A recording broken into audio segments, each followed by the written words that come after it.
کہ کیا کوئی انسان کسی دوسرے انسان پر جادو کروا سکتا ہے؟ لبید نامی ایک یہودی تھا اور اس کی بیوی، انہوں نے نبی پاک صلی اللہ تعالیٰ علیہ وآلہ وسلم پر جادو کروایا۔ فی زمانہ ہر بندہ کہہ رہا ہے کہ مجھ پر جادو ہو گیا، مجھ پر جادو ہو گیا، فلاں نے جادو کروا دیا ہے، تو اس کی تشخیص کس طرح ہوگی کہ واقعی یہ میڈیکل ایشو ہے یا جادو ہے؟ سوال ہے کہ کالا جادو کرنے اور کروانے کا حکم شرعی کیا ہے؟ بسم اللہ الرحمن الرحیم، اللہم صلی علی محمد وعلی آل محمد وبارک وسلم۔ آپ دیکھ رہے ہیں پروگرام مفتی آن لائن اور میں ہوں آپ کا ہوسٹ سید علی یاسین چشتی۔ آج کی اس پروگرام میں ہم ڈسکس کریں گے ایک اہم معاشرتی مسئلے کو جس کا تقریباً ہر بندہ آج کل شکار ہے۔ تو آج ہمارے ساتھ موجود ہیں مفتی ذیشان علی قادری المدنی صاحب، تو ان سے ہم پوچھیں گے۔ جی تو مفتی صاحب، آپ سے ہمارا پہلا سوال ہے کہ کیا کوئی انسان کسی دوسرے انسان پر جادو کروا سکتا ہے؟ بسم اللہ الرحمن الرحیم۔ جی، ایک انسان دوسرے انسان پر جادو جو ہے وہ کروا سکتا ہے، کیونکہ انبیاء کرام علیہم السلام سے یہ چیز ثابت ہے۔ بخاری شریف حدیث نمبر جو ہے وہ 5766 ہے۔ سیدہ عائشہ صدیقہ رضی اللہ تعالی عنہا آپ فرماتی ہیں کہ نبی کریم صلی اللہ تعالیٰ علیہ وآلہ وسلم پر ایک لبید نامی ایک یہودی تھا اور اس کی بیوی، انہوں نے نبی پاک صلی اللہ تعالیٰ علیہ وآلہ وسلم پر جادو کروایا۔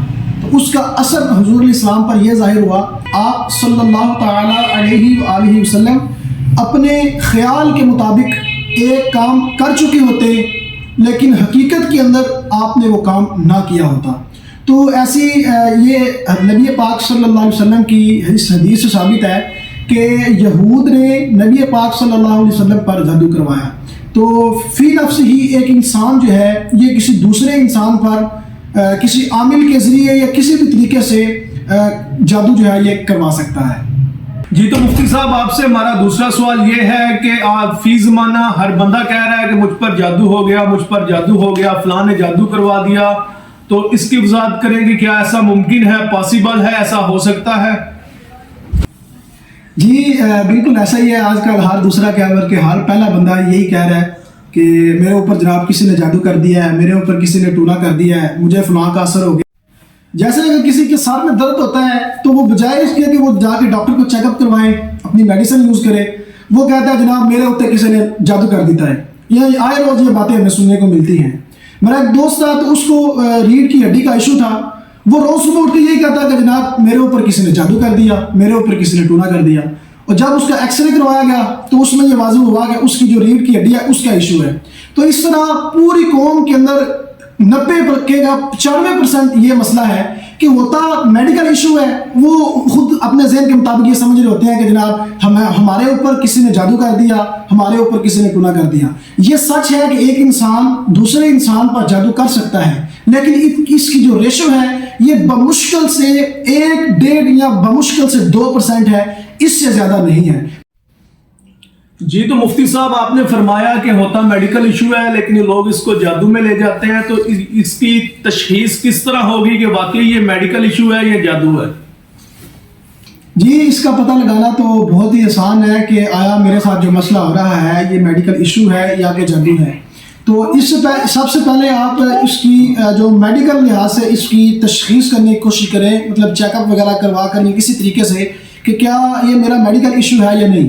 دیکھیں جو جادو ہوتا ہے یہ انسان کی سمجھ میں نہیں آتا، تو اگر تو آپ کو اپنے چیک اپ بھی کروایا ہے، آپ نے سب کچھ کیا ہے، آپ کو پتہ ہی نہیں چل رہا کہ میرے ساتھ ایشو کیا ہے، تو یہ ایک جادو کی صورت بن سکتی ہے۔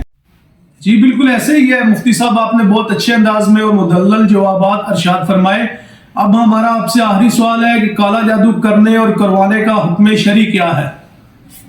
کالا جادو کروانا یا کرنا یہ شریعت اسلامیہ کے مطابق ایک ناجائز اور حرام عمل ہے، بلکہ یہ کفریہ اقوال اور کفریہ افعال پر بھی مشتمل ہوتا ہے۔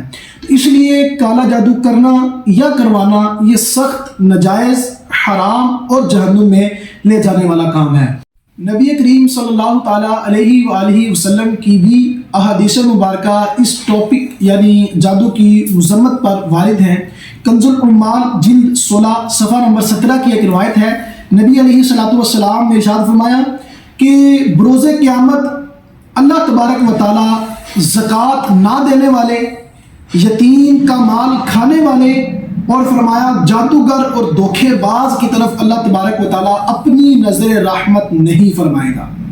تو مسلمان کے لیے اس سے بڑھ کر اور رسوائی کا سبب کیا ہوگا کہ جو انسان جادو کرتا یا کرواتا ہے تو وہ اللہ تبارک و تعالیٰ کی نظر رحمت سے محروم رہے گا۔ اس طرح اور بھی بہت ساری حدیث مبارکہ ہیں، لیکن انسان سمجھنے والا ہو تو ایک روایت ہی اس کے سمجھنے کے لیے یہ کافی ہوتی ہے۔ تو لہذا ہمیں چاہیے کہ ہم صرف وہ کام کریں کہ جن کا اللہ تبارک و تعالیٰ نے یا نبی پاک صلی اللہ علیہ وسلم نے ہمیں حکم دیا ہے، اور جن کاموں سے بچنے کا حکم دیا ہے ہمیں چاہیے کہ ہم ان سے بچیں، اور جن کا حکم دیا ہے انہی پر عمل کریں۔ بہت مہربانی، شکریہ مفتی صاحب۔ یہ تو ناظرین، مزید ایسی ویڈیوز کے لیے آپ ہمارے یوٹیوب چینل کو لائک بھی کریں، اور کمنٹ سیکشن میں کوئی مسئلہ درکار ہو تو آپ رہنمائی بھی دے سکتے ہیں۔